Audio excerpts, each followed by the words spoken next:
नमस्कार दोस्तों। आज मैं आप लोगों को बताऊंगी शास्त्रीय भाषा के बारे में। तो आप लोगों को पता है कि हाल ही में कुछ भाषाओं को जो है शास्त्रीय भाषा का दर्जा दिया गया है। तो उसमें जो है पहले तो मैं ये बताऊंगी कैसे मिलता है दर्जा कैसे मिलता है, कि मतलब कैसे कहते हैं कि ये शास्त्रीय भाषा में सम्मिलित किया गया है। तो देखिए, हाल ही में जो सम्मिलित हुई हैं भाषाएं वो है मराठी, बंगाली, असमिया, पाली और प्राकृत। इसको आप ऐसे याद रख सकते हैं। महाराष्ट्र को याद कर लीजिए तो मराठी हो गया, बंगाल को याद कर लीजिए तो बंगाली हो गया, दो याद हो गई। और तीसरी हो गई असम, देख लीजिए नॉर्थ ईस्ट में असमिया हो गया।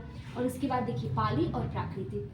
गौतम बुद्ध और उनसे महावीर स्वामी को जोड़ दीजिए तो प्राकृतिक और पाली। तो ये 5 भाषाएं ऐड की गई हैं। देखिए मैं फिर से रिमेंबर करवाती हूँ। महाराष्ट्र करिए तो मराठी, और बंगाल को नोटिस करिए तो बंगाली, और नॉर्थ ईस्ट में जाएंगे तो असमिया, और उसके बाद जो है बौद्ध या जैन धर्म से ऐड कर लीजिए तो प्राकृत हो गई और पाली हो गई। तो इन 5 भाषाओं को जो है शास्त्रीय भाषा का दर्जा दिया गया है। तो मुझे उम्मीद है कि आप लोग भूलेंगे नहीं, ये ट्रिक आप लोग के काम आएगी। आप जब भी ऐसी कोई न्यूज़ आती है तो आप मैप के आधार पे देखा करिए, भारत को सामने रखा करिए, और ईस्ट वेस्ट नॉर्थ साउथ करेंगे तो उस हिसाब से आपको चीज़ें बहुत जल्दी याद हो जाएंगी। तो ये रही इन 5 भाषाओं को शास्त्रीय भाषा में जोड़ा गया है। उसके बाद हम बताते हैं कि इससे पहले भी कुछ भाषाएं जो है वो शास्त्रीय भाषा के रूप में सम्मिलित की गई थी। इसमें कौन कौन सी थी? तो आप आइए साउथ में आइए। तमिल थी और संस्कृत तो आप जानते ही हैं। संस्कृत भाषा बहुत ही अच्छी भाषा, मुझे तो बहुत पसंद है संस्कृत। और उसके बाद तेलुगु। फिर आप साउथ में आइए, तमिल हो गई, तेलुगु हो गई, कर्नाटक साइड आइए कन्नड़ हो गई। 3 भाषा ये हो गई और एक हो गई संस्कृत। ये 4 भाषा हुई। उसके बाद आते हैं मलयालम और उड़िया। उसके बाद उड़ीसा साइड में आ जाइए तो मलयालम और उड़िया। तो इतने जो है भाषाओं को शास्त्रीय भाषा का दर्जा पहले ही दिया जा चुका है। लेकिन आखिर ये शास्त्रीय भाषाओं का दर्जा मिलता कैसे है? एक प्रश्न आपके मन में उठता होगा कि कैसे देते हैं शास्त्रीय भाषा का दर्जा। तो इसमें होता है क्या कि जो भाषा का प्रारंभिक लेखन और जो इतिहास होता है वो 1500 से लेके 2000 वर्ष जो है वो पुराना होना चाहिए। मतलब जो भाषा जो है वो 1500 से लेके 2000 वर्ष तक पुराना होना चाहिए, उसका आरंभिक लेखन और इतिहास। तो ऐसी भाषाओं को शास्त्रीय भाषा का दर्जा दिया जाता है।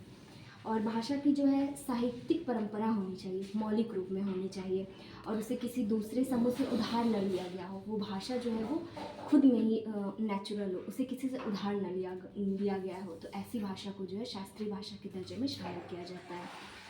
और उसका साहित्य जो है वो वर्तमान भाषा से अलग होना चाहिए, जिस भाषा को ये दर्जा मिलता है।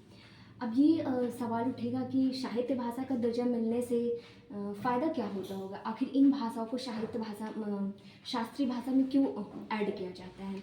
तो हम आपको बताते हैं कि सरकार जो है इन भाषाओं में जो है राष्ट्रीय पुरस्कार वितरित करती है। अगर कोई भाषा जो है शास्त्रीय भाषा में ऐड कर ली गई है तो जो राष्ट्रीय पुरस्कार वितरित किया जाता है वो इन भाषाओं के अंतर्गत किया जाता है। दूसरा पॉइंट है कि इन भाषाओं के प्रचार प्रसार के लिए जो है सेंटर बनाती है गवर्नमेंट। तो इससे जो है इन भाषाओं का प्रसार होता है, और इन भाषाओं को जो है बनाए रखने में सहायता मिलती है। कितनी भाषाएं हैं और इनका ये महत्व है। जैसे देखिए, अगर संस्कृत का ज़्यादा प्रयोग ना किया जाए तो संस्कृत तो लगभग विलुप्त ही मानी जाएगी। आज के वर्तमान समय में तो हिंदी तो छोड़िए, हम अंग्रेजी बहुत ज़्यादा बोलने लगे हैं। लेकिन ऐसा नहीं है, हमें अपनी भाषाओं का सम्मान करना चाहिए और आगे वर्तमान पीढ़ी को भी अवगत कराना चाहिए कि हमारी संस्कृत भाषा है, प्राकृतिक भाषा है, पाली भाषा है, जिसके शब्द कितने अच्छे अच्छे हैं। और इसी क्रम में जो है तीसरा पॉइंट जो है कि इन भाषाओं के प्राचीन ग्रंथ जो है उनका डिजिटलीकरण और डॉक्यूमेंटेशन किया जाता है। अब इन भाषाओं का जो है वो डिजिटलीकरण कर दिया जाएगा और डॉक्यूमेंटेशन कर दिया जाएगा, जिससे ये भाषाएं जो है वो सुरक्षित रहेंगी। और 4th पॉइंट ये है कि सरकार के मुताबिक इससे रोजगार की प्राप्ति भी होती है, रोजगार के अवसर भी प्राप्त होते हैं। इन सब कार्यों में तो रोजगार डेवलप हो गए। तो ये रहा सरकार का 4th पॉइंट है। तो ये रही शास्त्रीय भाषा के बारे में मैंने आपको बताया है। 5 भाषाएं ऐड की गई हैं और मुझे उम्मीद है कि आप लोग को याद हो जाएगी। तो चलिए ठीक है, हम आपको नए टॉपिक से अपडेट कराते रहेंगे जो एग्ज़ाम के पॉइंट ऑफ व्यू से बहुत ज़्यादा रिलेटिव है, जो पूछा जाता है। देखिए, पूरी उम्मीद है कि शास्त्रीय भाषा से प्रश्न आ सकते हैं। ठीक है, नमस्कार।